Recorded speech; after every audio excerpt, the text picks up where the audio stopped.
ସଭାପତି ମହୋଦୟ, ପୂଜ୍ୟ ଗୁରୁଜୀ ଗୁରୁଜନଙ୍କ କୋମଳ ସାନ ବଡ଼ ଭାଇ ଭଉଣୀମାନେ ସମସ୍ତଙ୍କୁ ମୋର ଭକ୍ତିଭରା ଅତିଥି ଦେବ ଭବ।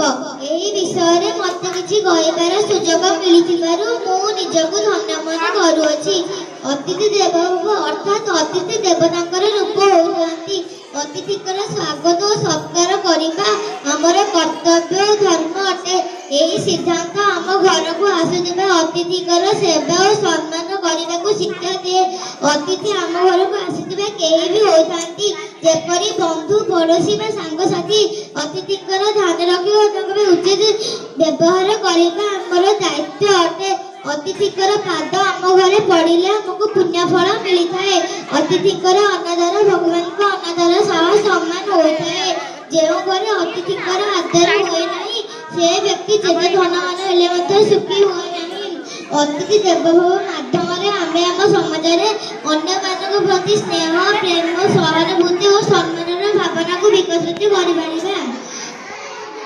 ଅତିଥିଙ୍କୁ ଉଚିତ ଆତିଥ୍ୟ ପ୍ରଦାନ କରିବା ଆମର ସଂସ୍କୃତି ଓ ପରମ୍ପରାର ପରିଚୟ ପ୍ରଦାନ କରେ। ଅତିଥି ଦେବୋଭବ ଉକ୍ତିର ପାଳନ କରି ଆମେ ଏକ ଉତ୍ତମ ସମାଜର ନିର୍ମାଣ କରିପାରିବା। ଭୁଲ ଥିଲେ ମୋତେ କ୍ଷମା କରି ଏତିକି ବକ୍ତବ୍ୟ ଶେଷ କରି ଜୟ